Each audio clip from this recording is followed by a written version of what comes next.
বয়ফ্রেন্ডকে কিস করলি কেন? শোন, ও তোর বয়ফ্রেন্ড ছিল, ওকে এখন আমার পছন্দ হয়েছে, ও এখন আমার বয়ফ্রেন্ড।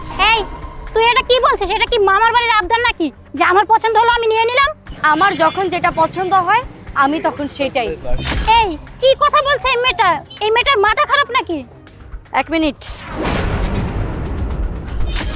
আচ্ছা দেখো তো, এখনো কি তুমি ওর বয়ফ্রেন্ড? এই শোন, তোকে একটা কথা বলছি, আমার বয়ফ্রেন্ডকে না এই সমস্ত টাকা পয়সার লোভ দেখে পটানো যাবে না। আরে ও ভেবেছে টাকা দিয়ে সবকিছু কেনা যায়, কিন্তু জানে না এতটা সহজও নয়। ও আচ্ছা, বুঝতে পেরেছি, এই টাকাগুলি তোমার কম হয়ে গিয়েছে। এক মিনিট, এই যে এখানে 5 লাখ টাকা আছে, এখন কি তুমি তোমার মতটা চেঞ্জ করেছো? এই শোন, এখন কিন্তু বেশি বাড়াবাড়ি করছিস। শোন, ভালোই ভালো এখান থেকে চলে যা, আর নাহলে কিন্তু খুব খারাপ হয়ে যাবে। এই রাসেল চলো তো। আরে দাঁড়াও না, দেখি ও কি বলতে চায়, আমি একটু দেখতে চাই ওর ক্ষমতা কোন পর্যন্ত আছে। বুঝতে পেরেছি, এটা মনে হয় তোমার পুষবে না, দাঁড়াও। এই যে এখানে আরো 50,000 টাকা আছে, এটাও দিয়ে দিলাম, এখানে পুরো 5.5 লাখ টাকা আছে। আর এই যে দেখো, একটা নিউ গাড়ির চাবি। এই শোন, ভালোই ভালোই বলছি এখান থেকে চলে যা, আর না হলে আমার হাত উঠাবো। আচ্ছা আমি এখান থেকে চলে যাব? শোনো, আমি যদি এখান থেকে চলে যাই, এই 5.5 লাখ টাকাও হারাবে আর এই নিউ গাড়ির চাবিটাও হারাবে। এখন তুমি চিন্তা করে দেখো যে তুমি কি করবে। তার বিনিময়ে তোমার বেশি কিছু করতে হবে না, শুধুমাত্র ওর সাথে ব্রেকআপ করতে হবে আর আমার সাথে রিলেশন আসতে হবে। কি রাজি তো? আর ওর কথা চিন্তা করছো? দাঁড়ো, এই যে এখানে কিছু টাকা আছে, তুমি যেহেতু কিছুদিন ওর সাথে রিলেশন করেছো, অনেক টাকা খরচ হয়ে গিয়েছে, এনে এইগুলো তোর জন্য। কি বলো, এখন তুমি কি রাজি? রাসেল সেই থেকে যা তা বলে যাচ্ছে, তুমি কিছু বলছো না? চলো এখান থেকে। এক মিনিট। আচ্ছা, তোমার সাথে রিলেশন করে আমি কি পেয়েছি? হ্যাঁ, যদিও আমি তোমার কাছে টাকার জন্য গিয়েছিলাম, তোমার সাথে রিলেশনটাও আমি টাকার জন্য করেছিলাম, কিন্তু সেটা অনেক দূরের ব্যাপার। সেটা হচ্ছে কি জানো, আমি তোমার সাথে রিলেশন করে যাচ্ছি, তোমাকে বিয়ে করতে হবে, তারপর তোমার কাছ থেকে আমার টাকা নিতে হবে।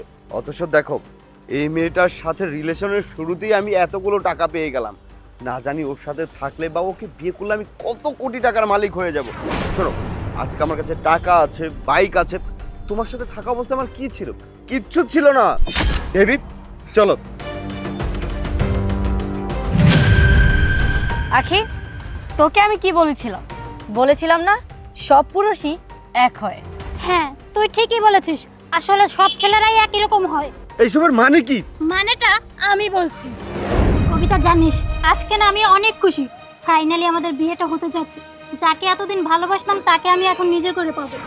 আচ্ছা তোকে একটা কথা বলি, তুই যাকে বিয়ে করছিস তার চরিত্র কেমন সেটা জানিস তো? হ্যাঁ জানি তো, ও খুব ভালো, তাছাড়া ও আমাকে খুব ভালোবাসে। ও তোকে ভালোবাসে না তো টাকাকে ভালোবাসে? মানে তুই কি বলতে চাইছিস? আমি কি তো কিছু বুঝতে পারছি না। আচ্ছা বুঝতে পারছিস না তো, দেখ আমি তোকে একটা কথা বলছি, আমি একটা পরীক্ষা করি, দেখি এই পরীক্ষায় তোর বয়ফ্রেন্ড পাস করতে পারে কিনা। আচ্ছা ঠিক আছে, তুই যেমনটা বলবি তেমন। ঠিক আছে শোন। ইয়ে মানে আমি তো মজা করছিলাম। এই নিন আপনার টাকা নিন। আকি বিশ্বাস করো, আমি এগুলো মজা করছিলাম, সত্যি আমি তোমাকে অনেক বেশি ভালোবাসি।